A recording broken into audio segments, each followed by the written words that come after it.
पटना विश्वविद्यालय के शिक्षक राज्य सरकार द्वारा जो विधेयक लाने की तैयारी की जा रही है उसके खिलाफ पिछले कई दिनों से आंदोलनरत हैं और इस वक्त शिक्षकों का समूह बैठा हुआ है। क्या इनकी डिमांड्स है और राज्य सरकार की कौन सा ऐसा विधेयक है जिसके खिलाफ ये लोग आंदोलनरत हैं, हम बात कर रहे थे। फिलहाल पूटा के अध्यक्ष हमारे साथ हैं। आखिर आंदोलन की नौबत क्यों आन पड़ी? कक्षाएं आज ठप पड़ी हुई हैं, आप लोग आंदोलन पर बैठ गए। देखिए, पटना विश्वविद्यालय 100 वर्ष से अधिक पुराना हो चुका है।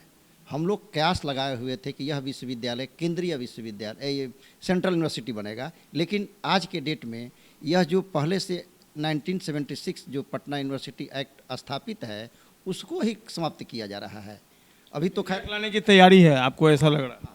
तैयारी है, मैंने हम लोग को समाचार पत्रों के माध्यम से ही ज्ञात हुआ है। और हम लोग यह, चूँकि आज हम लोग का हड़ताल का तीसरा दिन था, हम लोग इसलिए कर रहे हैं कि वह विधेयक हम लोग को मैंने ये नहीं चाहिए, नहीं चाहिए। इसलिए कि हमारी पटना यूनिवर्सिटी, हमारे जो विद्वान यहाँ के शिक्षक रहे होंगे, कुछ तो उन लोगों ने पटना यूनिवर्सिटी के बारे में सोचा होगा। इसलिए Bihar university act, Patna university act दोनों अलग अलग है। और साथ ही अब इसमें हो रहा है यही कि कॉलेजों को भी बिहार सरकार के अधीन कर दिया जाएगा। तो सोचिए, जो पटना यूनिवर्सिटी के जो कॉलेज बनाए गए थे, आज के डेट में 150 वर्ष पुराने पटना कॉलेज, बीएन कॉलेज और साइंस कॉलेज जो हैं, जो भारत के बड़े बड़े यहाँ से अधिकारी, राजनेता वगैरह जो गए हुए हैं, क्या हालात होगा जब ये राज्य सरकार के अधीन चला जाएगा। तो हम लोग इस लड़ाई में हम लोग नहीं चाहते हैं कि ये बजट, ये जो प्रस्ताव है वह पास हो, विधेयक हो, वह पास हो। और हम लोग की जो स्वायत्ता है, पटना यूनिवर्सिटी की अपनी जो गरिमा है, यहाँ का जो शोध का स्तर है, पढ़ाई का स्तर है, शिक्षकों का स्तर है, छात्रों का स्तर है, वह बर्बाद हो। हम लोग ऑटोनॉमस चाहते हैं कि पटना यूनिवर्सिटी का एग्जिस्टेंस बना हुआ है, जो एग्जिस्ट कर रहा है, उसको हम लोग कायम रखना चाहते हैं। बिल्कुल, आपने सुना जो पूटा के अध्यक्ष हैं, उनका क्या कहना। कुछ दूसरे शिक्षक गण भी हैं, उनसे भी बात कर लेते हैं। सर, आखिर क्या ऐसी परिस्थिति आन पड़ी है कि आप लोग आंदोलनरत हो गए? देखिए बिहार में जो है वह 2 एक्ट जो है हायर एजुकेशन के सेक्टर में है। एक बिहार स्टेट यूनिवर्सिटी एक्ट और एक पटना विश्वविद्यालय एक्ट, दोनों 1976 में बना है ना। पटना विश्वविद्यालय का एक ना अपना टीचिंग एंड रेजिडेंशियल कैरेक्टर शुरू से ही रहा है। यहाँ के शिक्षक और छात्र कर्मचारी न तो दूसरे विश्वविद्यालय में जाते हैं, न दूसरे विश्वविद्यालय के लोग आते हैं।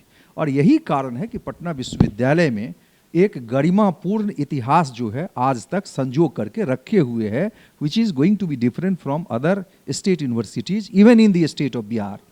नंबर 1।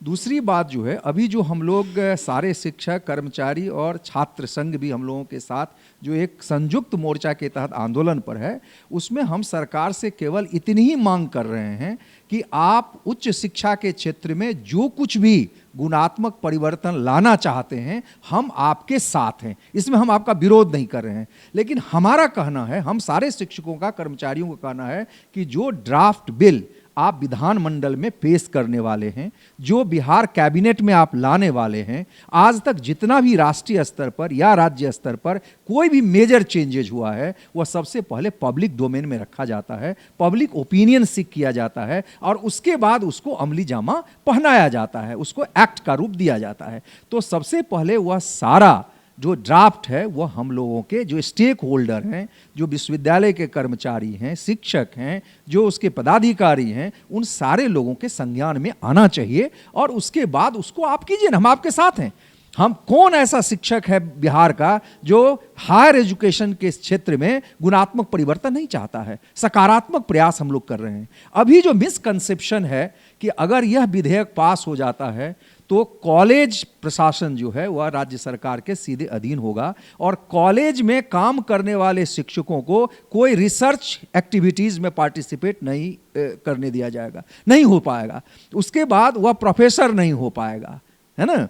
यहाँ के कर्मचारियों और शिक्षकों का ट्रांसफर बिहार के अन्य सुदूर क्षेत्रों में हो जाएगा। तो इस तरह की जो मिसकंसेप्शन है, जिसके कारण इस तरह की अवधारणाएं एक बन चुकी हैं, जिसके कारण आज शिक्षक, छात्र और कर्मचारी आंदोलनरत हो गए हैं, तो उसको दूर करने की अंतिम जिम्मेदारी तो सरकार को ही है, महामहिम को ही है कि आप इस बिल को जो है हम लोगों के संज्ञान में लावे और उसके बाद इस पर में कोई अंतिम निर्णय लिया जाना चाहिए। यही प्रजातांत्रिक स्वरूप का मूल अवधारणा कहता है, क्योंकि यह डिक्टेटरशिप नहीं है, ये प्रजातांत्रिक व्यवस्था है और प्रजातांत्रिक व्यवस्था में इसी तरह का कार्य संस्कृति होना चाहिए जैसा हम लोग बुद्धिजीवी और शिक्षाविद सरकार से आशा करते हैं।